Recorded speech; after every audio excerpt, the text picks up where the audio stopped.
ഈ കേസിനെ സംബന്ധിച്ച് ഇപ്പൊ ഈ കുറ്റപത്രമൊക്കെ വന്നല്ലോ. കുറ്റപത്രം ഇപ്പോഴല്ല വന്ന, കുറച്ച് ദിവസമായി വന്നിട്ട്. എന്താണ് ഇപ്പോഴത്തെ, നിങ്ങൾ ആരെങ്കിലും അപ്രോച്ച് ചെയ്യുകയോ കേസ് ഒത്തീർപ്പാക്കണമെന്നോ വല്ല പറയുകയോ വല്ലതും ചെയ്തോ? ഒന്നും പറഞ്ഞിട്ടില്ല. നിങ്ങൾക്ക് എന്താണ് ഇതിൽ പറയാനുള്ളത്? എനിക്കിതിൽ പറയാനുള്ളതെന്ന് വെച്ചാൽ വേറെ ഒന്നുമില്ല. ഒന്നും രണ്ടും പ്രതികളെ ഒഴിവാക്കിയിട്ട് എന്ത് കേസ് മുന്നോട്ട് കൊണ്ടുപോകാനെന്നാണ് ഞാൻ ആലോചിക്കുന്നത്. അതുകൊണ്ട് ഞാനൊരു അന്യായം, അതായത് കേസ് ഫയൽ ചെയ്തേക്കാണ്. ഇന്ന് ഫയൽ ചെയ്തേക്കാണ്. ശനിയാഴ്ച അറിയാം അതിന്റെ ഡീറ്റെയിൽ. എന്താണ് നിങ്ങൾ പിന്നെ ഫയൽ 5 പ്രതികളുണ്ടെങ്കിൽ 5 പ്രതികളെയും പ്രതിയായിട്ട് തന്നെയാണ് അവർ ചെയ്ത ക്രൈം തെളിയിക്കേണ്ട രീതി കേസ് അന്വേഷണം നല്ല പൂർണ്ണമായിട്ട് പോലീസ് അന്വേഷിക്കണമെന്ന് പറഞ്ഞ് തന്നെയാണ് കൊടുത്തത്. മേയറുടെ ഭർത്താവിനെയും മേയറെയും ഒഴിവാക്കി അവരുടെ സഹോദരനെ മാത്രമാണ് ഈ കേസിൽ പ്രതിയാക്കിയിരിക്കുന്നത്. അതുകൊണ്ട് തന്നെ പറഞ്ഞ 5 പ്രതികളും വേണം.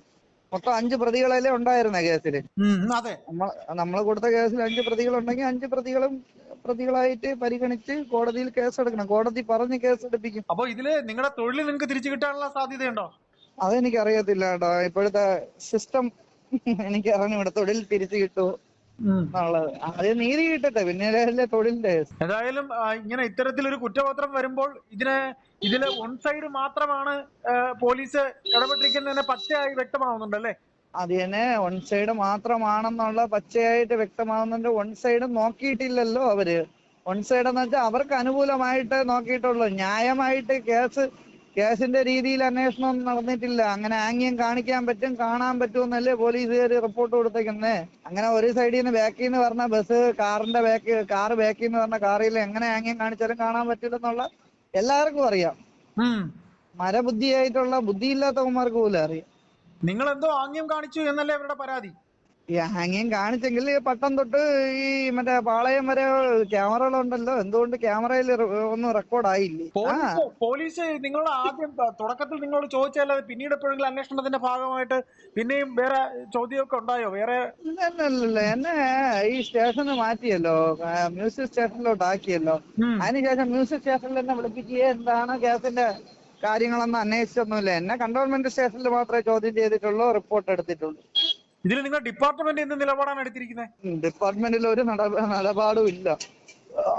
ഞാൻ അവിടെ പോയി ചോദിച്ചപ്പോ പറഞ്ഞെന്ന് വെച്ചും കേസ് കഴിഞ്ഞിട്ട് കേസിൽ തെറ്റുകാരനല്ലാന്ന് കാണുമ്പോ തിരിച്ചെടുക്കാന്നാണ് പറഞ്ഞേക്കണേന്നാണ് എഴുതി വെച്ചിരിക്കുന്നത് അവിടെ. അങ്ങനെ എഴുതി വെച്ചിരിക്കുന്നത് അവിടെ ഡിപ്പോയിൽ എഴുതി വെച്ചിരിക്കണേ. കേസ് നടക്കുന്ന പുറത്താക്കിയിരിക്കുന്നു എന്നാണ്, അല്ലാതെ അങ്ങനെ വേറെ ഒന്നും പറഞ്ഞിട്ടില്ല.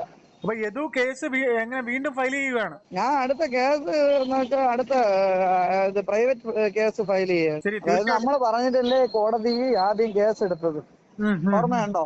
തീർച്ചയായിട്ടും. അപ്പൊ അതേപോലെ നമ്മൾ പറഞ്ഞിട്ട് ഇനി പോലീസുകാരെ അന്വേഷിക്കുക, കോടതി പറഞ്ഞ് അന്വേഷിപ്പിക്കണം, ചെവിക്ക് പിടിച്ച് അന്വേഷിപ്പിക്കണം എന്ന് പറഞ്ഞു. ശരിയാണ്. അതേപോലെ ചെവിക്ക് പിടിച്ച് അന്വേഷിപ്പിക്കണം, അല്ലാതെ പിന്നെ നടക്കൂല. നമ്മൾ തന്നെ ഇതിന്റെ ബാക്കിൽ നടന്ന് ചെയ്യുന്ന പറഞ്ഞ് കോടതിയെ വിട്ട് പറയിപ്പിച്ച് കോടതി പറഞ്ഞ് തന്നെ ചെയ്തേ പറ്റുള്ളൂ. തീർച്ചയായിട്ടും. വക്കീൽ ഇപ്പൊ പറയുന്ന വെച്ചാൽ ശനിയാഴ്ച അറിയാം എന്താണ് എന്നുള്ളത്. ശനിയാഴ്ചക്കകത്ത് അറിയാം. ശനിയാഴ്ചയാണ്. അല്ലെ, കുറ്റപത്രം വന്നിട്ട് 2 ദിവസമായി അല്ലേ? കുറ്റപത്രം വന്നിട്ട് 2 ദിവസമായി. തീർച്ചയായിട്ടും ഇതിന് എല്ലാവിധ സപ്പോർട്ടും ഉണ്ടാവും. ഓക്കെ. Thank you. ആയിക്കോട്ടെ.